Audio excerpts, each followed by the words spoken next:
दोस्तों, आज मैं जो आप लोगों को यह कहानी सुनाने जा रही हूँ, यह कहानी आप लोगों के साथ भी हो सकती है। यह एक रियल स्टोरी है जो रेल में सफर कर रहे व्यक्ति के साथ घटी एक डरावनी घटना। तो शुरू करते आज की नई मजेदार कहानी।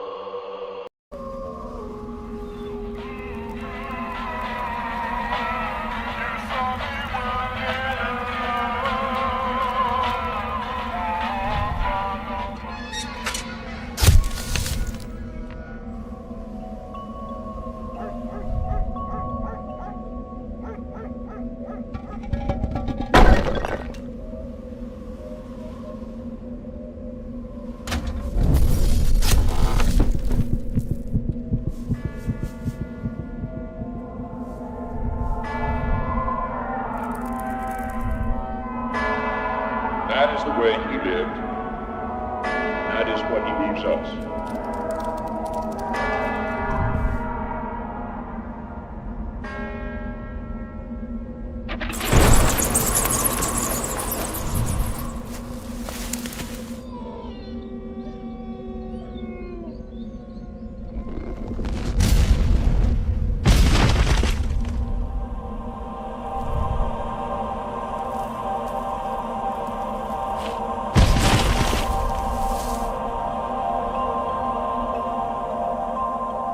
विशाल नामक 40 वर्षीय व्यक्ति 7 माह के बाद अपने भरे पूरे परिवार में लौट रहा था। विशाल शहर से बाहर नौकरी करता था। 7 महीने का अपना पूरा पैसा इकट्ठा करके वह अपने घर लौट रहा था। उसके परिवार में उसकी पत्नी थी और 2 बच्चे। विशाल रेलगाड़ी से अपने घर का सफर तय कर रहा था। रात काफी हो चुकी थी। ट्रेन में सवार सभी लोग अपनी अपनी बर्थ पर सो रहे थे, मगर विशाल की आंखों में नाम मात्र को नींद नहीं थी।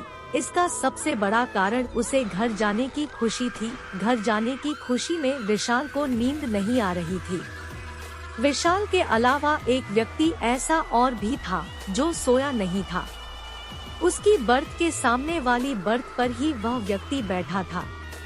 अपने सामने चुपचाप बैठे व्यक्ति को विशाल ने देखा तो जाना कि वह ड्रैकुला की कहानी पढ़ रहा था।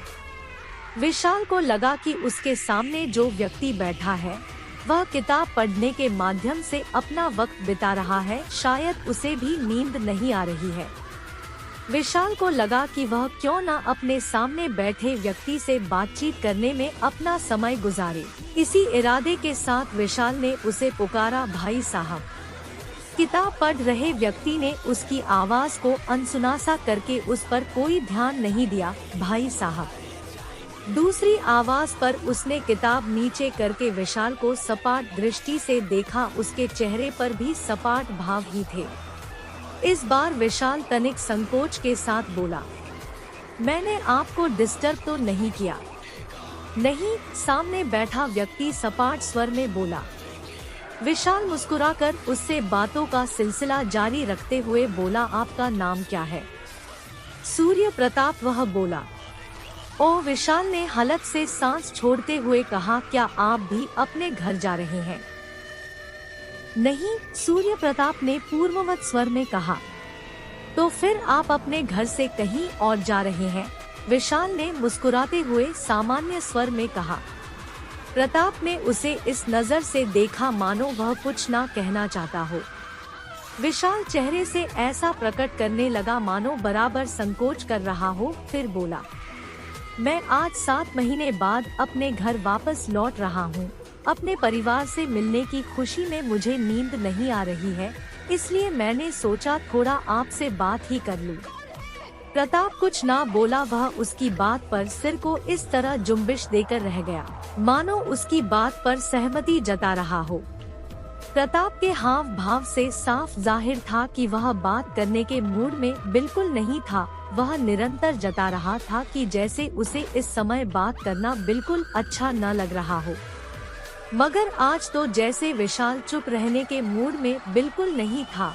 वह बातों को बढ़ावा देते हुए बोला, भाई साहब, क्या आप भूत प्रेतों पर विश्वास करते हैं? हाँ, प्रताप अपने छोटे से उत्तर में बात को पूरा किया। मगर कैसे? विशाल बोला, क्या आपने कभी किसी भूत या प्रेत को अपनी आंखों से देखा है? उसके प्रश्न पर प्रताप ने चंद लम्हों तक उसे ध्यान पूर्वक इस तरह देखा मानो उससे बहुत कुछ कहना चाहता हो, मगर ऐसा बिल्कुल नहीं हुआ। कुछ कहने के स्थान पर प्रताप ने किताब अपने चेहरे के सामने की और उसे पढ़ने लगा। विशाल ऐसा देख उलझ गया, उसकी समझ में नहीं आया कि प्रताप ने उसकी बात का कोई जवाब नहीं देकर अपना चेहरा किताब में क्यों छुपा लिया। इस बार विशाल ने भरपूर संकोच भरे स्वर में कहा, आपने मेरी बात का कोई जवाब नहीं दिया भाई साहब। जवाब के रूप में प्रताप ने अपने चेहरे के आगे लगी किताब हटाई तो उसका बहुत ही भयंकर चेहरा विशाल के सामने आ गया। प्रताप का चेहरा इतना डरावना हो चला था कि यदि कोई मानव उस चेहरे को देखकर अपने प्राण भी गंवा बैठता तो हैरानी की बात नहीं थी। उसका डरावना चेहरा देखते ही विशाल की आंखों में मानो दुनिया भर का खौफ सिमट आया था। उसके चेहरे पर हवाइयां उड़ने लगी थी। विशाल की दोनों हथेलियां बर्फ से इस तरह सट गई थी मानो उनके सहारे से वह उठकर खड़ा होना चाहता हो। उसकी पीठ पिछले भाग से सट गई थी। हद यह थी उसके खौफजदा रह जाने की कि वह सांस लेने में भी डर रहा था, या फिर यह कहा जाए कि सांसें खुद ही बाहर आते हुए भयभीत थी।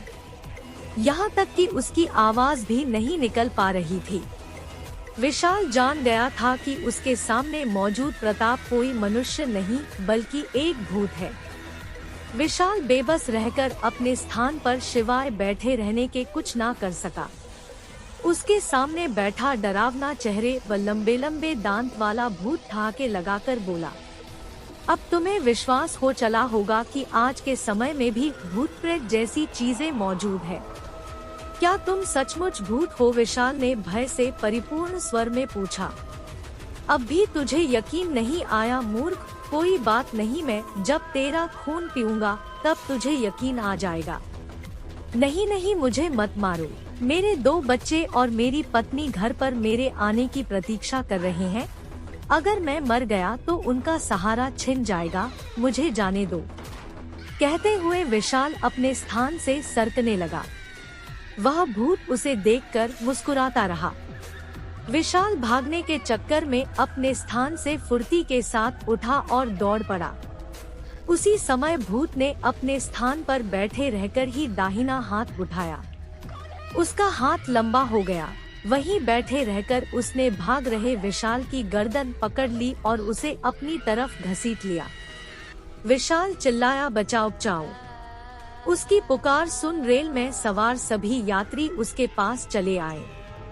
विशाल ने देखा कि उसके पास आए सभी यात्रियों के चेहरे भी बहुत डरावने हो चले हैं। अब उसे यह समझने में ज्यादा वक्त न लगाकर ट्रेन में सवार सभी यात्री भूत हैं। पूरी रेलगाड़ी भूतों से भरी थी। आहिस्ता आहिस्ता विशाल को चारों ओर से भूतों ने घेर लिया। इस चक्रव्यूह में फंसने के बाद विशाल का हार्ट अटैक हो गया। इसी के साथ सारे भूत विशाल का खून पीने के साथ साथ उसकी बोटी बोटी तक नोच कर खा गए। तो दोस्तों, आप लोगों को मेरी ये वीडियो कैसा लगा? अगर अच्छा लगा तो मेरी इस चैनल को सब्सक्राइब करना मत भूलिएगा। अगर आप लोगों के साथ भी ऐसी कोई घटना घटी हो तो मैं वीडियो की डिस्क्रिप्शन बॉक्स में मेरी व्हाट्सएप नंबर और ईमेल आईडी ही जाकर अपनी कहानी बता सकते हैं। मैं आप लोगों की कहानी मेरी वीडियो में प्रस्तुत करूंगी। ऐसी ही रोमांचक कहानी लेकर फिर हाजिर होंगे। तब तक के लिए बाय, टेक केयर।